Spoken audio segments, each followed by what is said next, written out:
Next up on the IB particle physics, we have to talk about something a little bit strange, and this is going to be the property of strangeness. So we're just going to look at a couple of decays here. So we have the decay of the delta baryon, and we also have the decay of the lambda baryon. So our delta baryon, it's going to have 3 quarks. It's got an up, down, and down quark.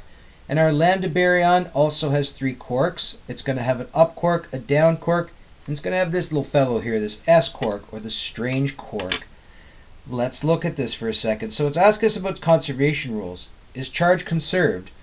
Well, again, my delta baryon, we're told it has a charge of 0. Our proton, we know, has a charge of +1. Our pion minus meson, it has a charge of -1. So charge is conserved. With our lambda baryon, we're told it's a charge of 0. We have our proton with charge of +1. We have our pi minus meson charge of -1. So we have 0 equals 0 on the left, 0 on the right. So charge is conserved. Let's look at the baryon number. So my delta baryon, it's going to have a baryon number of 1. My proton will also have a baryon number of 1. But my meson here, my pi minus meson, that will have a baryon number of 0.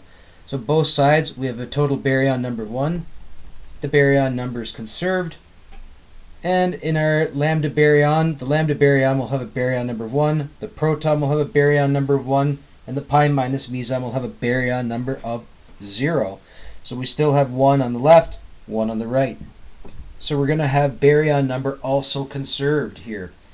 So both of these reactions, they have charge of conservation and they have baryon number conservation. But we'll notice the decay times. So the decay of the delta baryon is very, very, very, very quick. About 10 to the minus 25 seconds, whereas that of the lambda baryon, it's about 10 to the minus 10 seconds. Now, relative to the time frames we deal with on a day-to-day basis, that's still very quick, but relative to the decay of that delta baryon, that 15 orders of magnitude, this is a long time. And this is a very short time. So physicists were trying to wonder, well, okay, charge is conserved, baryon number is conserved, but why is the decay time slightly different? Well, you'll notice that with this long decay time, this lambda baryon also has that strange quark. And this is where physicists started to get a little bit interested. They figured there was some strange stuff going on here, so they wanted to look a little bit at that. And what they figured out is that there is a little bit of peculiarity to strange quarks. And what physicists decided to assign strange quarks is they decided to assign it this unit of what we call strangeness, or uppercase S. So strangeness, there's 3 rules to it. For every strange quark, the hadron, it's going to get -1 unit of strangeness. For every anti-strange quark, we're going to get +1 units of strangeness. And then if there happens to be no strange or anti-strange quarks, no strangeness at all. So we're going to get 0 units of strangeness. So what's been found by the smart particle physics people? What they've determined is that during strong and electromagnetic interactions, conservation of strangeness is going to occur.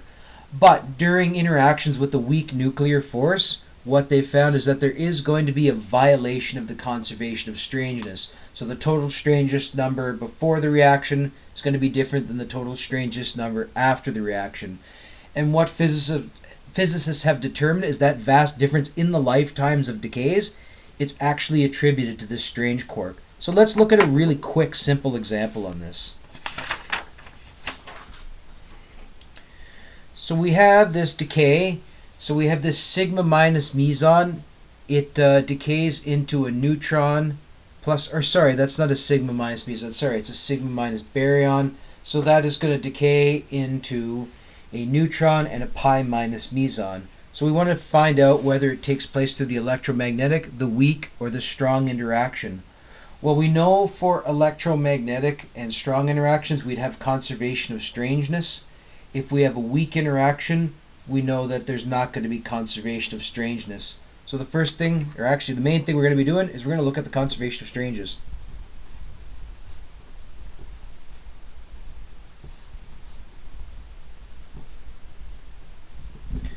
So first of all, my sigma minus baryon, it's going to have a strangeness number of -1 because it has that one strange quark there. So we're going to give it -1 units of strangeness. My neutron, well, neutrons are just made up of one up quark and two down quarks. No strange quarks, so 0 units of strangeness. And then the pi minus meson, it's just made up of an anti-up anti-quark and a down quark. No strange or anti-strange quarks. So it's going to get a strangeness number of 0. So let's look.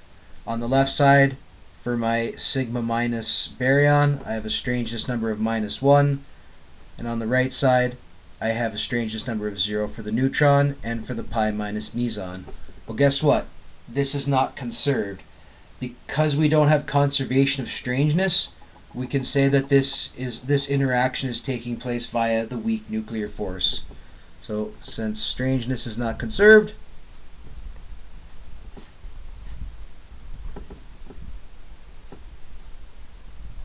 the decay takes place through the weak interaction.